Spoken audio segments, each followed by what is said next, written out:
Hola, soy Marian Nieves y yo seré tu guía a través de este pequeño documental sobre la industrialización de los medios de comunicación. La comunicación, característica nacida conjunto al ser humano.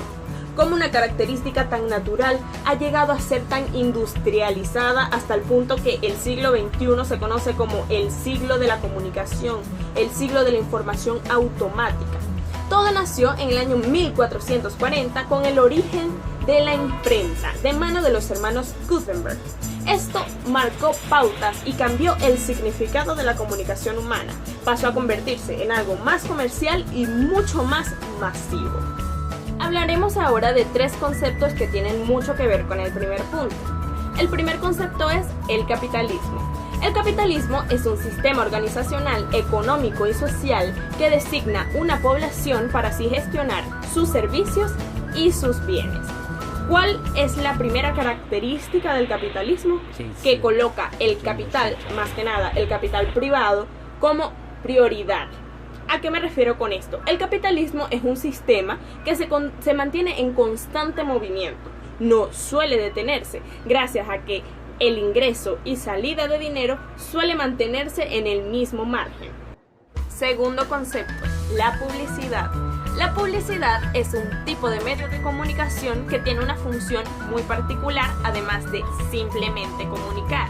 Tiene la función de persuadir a una audiencia o a un consumidor para que éste o estos adquieran algún tipo de bien, servicio u objeto que la empresa está queriendo vender.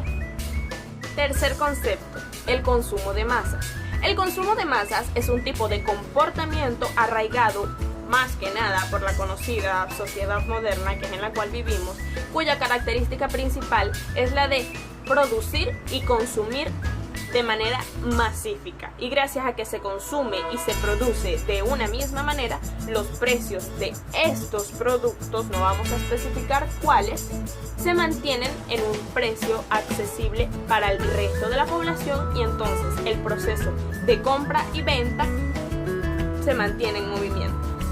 Segundo punto, la propaganda en los periodos de guerra, posguerra y guerra fría. Primero, antes de iniciar este punto, tenemos que tener muy en claro qué significa la palabra propaganda. Propaganda es un tipo de medio de comunicación y suele ser confundido con la publicidad, pero a pesar de que estas tienen características muy similares, no son para nada lo mismo. Es cierto, ambas planean persuadir a la audiencia de hacer algo en concreto, pero no de hacer las mismas acciones. Mientras que la publicidad planea persuadir al oyente de comprar algún tipo de producto, la propaganda quiere persuadir a las personas de tomar ciertas actitudes o acciones, y estas pueden ser en cualquier tipo de ámbito, ya sea en el ámbito político, social e incluso económico. Ya sabiendo diferenciar estos dos términos, podemos hablar sobre la propaganda en el siglo pasado. Vamos a conceptualizar estos tres puntos y catalogarlos desde la guerra, la posguerra y la guerra fría. Primeramente hablaremos de la guerra. La guerra abarca el periodo desde el año 1914 hasta el año 1945, con la Primera y Segunda Guerra Mundial. Aquí nace la propaganda, pero nace la propaganda en medio de un conflicto bélico y crítico para la humanidad, hasta el punto que marcó un antes y un después en esta. En aquel entonces, la propaganda era utilizada principalmente para infundir miedo en la población, someter a la población e infundir miedo sobre cualquier otro tipo de partido que no fuera el partido de ese país en general. También se utilizaba para engrandecer al partido y a los líderes de los partidos pertenecientes al país en donde se estuviese. Vamos con el segundo concepto, que es el periodo posguerra, que data desde el año 1945 hasta el año 1960.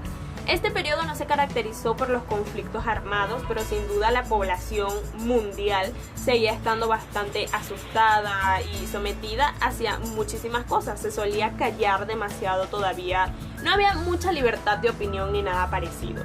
Pero surgieron muchos líderes que empezaron a promover las ideas de paz, armonía, el mundo, somos uno solo, y entonces aquí la propaganda empieza a tomar un rumbo diferente. Sigue siendo la misma propaganda, siguen tratando de inculcarse ideas diferentes, pero ahora con un motivo y con un fin distinto.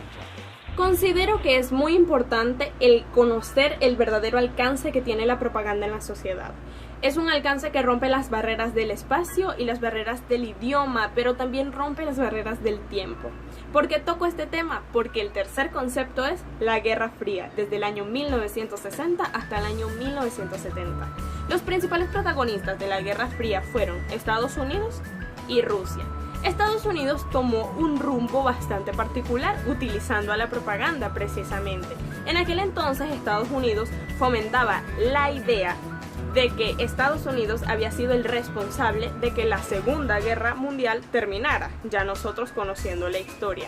Entonces, creo que esta idea fundada en los 60 y 70 ayudó mucho a que la sociedad norteamericana sea lo que es hoy en día. No sé si me explico correctamente, pero creo que esas ideas se pasaron de generación en generación y esa es la razón por la cual los estadounidenses suelen ser muy patrióticos y suelen tocar temas como precisamente la Primera y Segunda Guerra Mundial con tanta responsabilidad, sintiéndose tan responsables de lo que sucedió y que al mismo tiempo ellos se sientan como los dueños del resto de América porque fueron la primera potencia y los responsables de que todo hubiese terminado.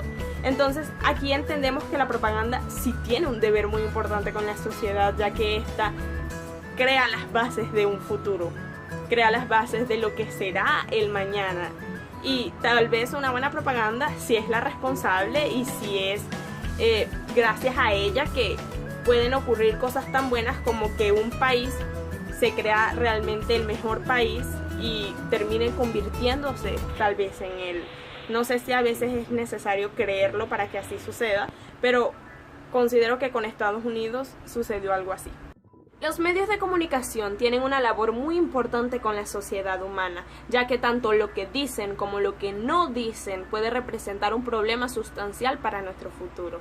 A lo largo de la historia de la humanidad, de la misma comunicación y de los medios de comunicación, hemos crecido y hemos evolucionado en conjunto, aportándonos cosas mutuamente. Los medios de comunicación se volvieron un puente para el conocimiento, un puente para la información, un puente que dictamina a veces las decisiones del futuro, un futuro que está condicionado por lo que estamos haciendo hoy. El mañana está condicionado por las decisiones que tomamos hoy y creo que ahí radica la verdadera importancia de los medios de comunicación, porque por supuesto que tienen un deber con la historia, tienen el deber de contarnos la historia, tienen el deber de distribuir la información de generación en generación para que los seres humanos no volvamos a cometer los mismos errores tontos del pasado. Este documental fue muy interesante y me sirvió mucho de reflexión para pensar un poco en la historia y sobre muchos errores que cometimos, pero el saber de nuestro pasado nos hace inmunes hacia volver a repetirlos. Podemos ser mejores, pero los medios de comunicación evolucionan a niveles estratosféricos y nosotros tenemos que tener la capacidad de seguirlos a pasos agigantados. Muchas gracias.